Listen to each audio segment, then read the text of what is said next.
கரூர் மாவட்ட காவல்துறை கண்காணிப்பாளர்களிடம் ஒரு மனு அளிக்கப்பட்டுள்ளது. இந்த மனு கரூர் மாவட்ட தேவேந்திர வேளாளர் சார்பாகவும் மக்கள் முறை அமைச்சர் சார்பாகவும் அளிக்கப்பட்டது. என்னவென்றால், பல்லர், மூப்பல், கானாடி, பன்னாடி, குடும்பன், வாய்க்காரன் போன்ற 7 உட்பிரிவுகளை ஒன்றிணைத்து தேவேந்திர குல வேளாளர் என்ற அரசனை வெளியிட கோரி எங்கள் சமூக மக்களும் சமுதாய தலைவர்களும் கடந்த 50 ஆண்டு காலமாக போராடி கொண்டு வருகிறார்கள்.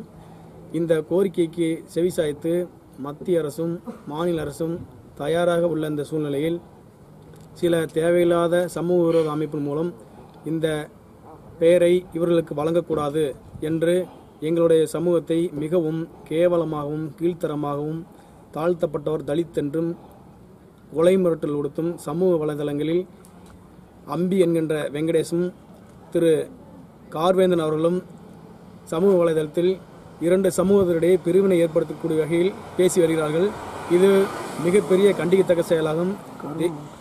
கரூர் மாவட்டத்தின் சார்பில் தேவேந்திர சார்பில் மிகப்பெரிய வன்மையாக கண்டிக்கிறோம். தேவேந்திர குல வேளாளர் என்பது வேளாண்குடியே முதன்மை தொழிலாக செய்து கொண்டு வருகின்ற ஒரு சமுதாயம். அதற்கு தேவையான ஆதாரங்கள் நான் சொல்லவில்லை. அதற்கு தேவையான ஆதாரங்கள் தொல்லியல் துறையும் இந்திய மானிடவியல் துறையும் பல்வேறு விதமான ஆய்வுக்கு பின்பு மாநில அரசிடம் சமர்ப்பிக்கப்பட்டுள்ளது.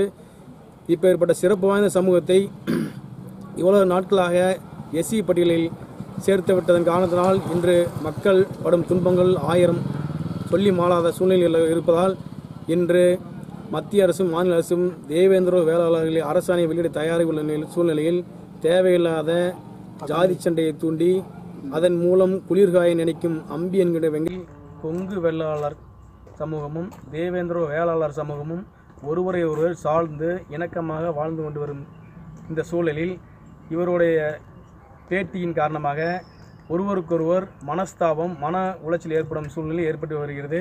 மேலும் இவருடைய பேட்டியின் காரணமாக வன்முறை நிகழும் சூழல் ஏற்படுவதால் இந்த விவசாய வேலைகள் செய்வதும் வேளாண்குடி சமூகத்திடையே பிரிவினை வாதத்தை அதிகரிக்கிறது. இதனால் மாவட்ட காவல்துறை கண்காணிப்பாளர் அவர்கள் இவர்கள் மீது தகுந்த நடவடிக்கை எடுத்து சிறையில் அடைக்குமாறு கேட்டுக்கொள்கிறோம்.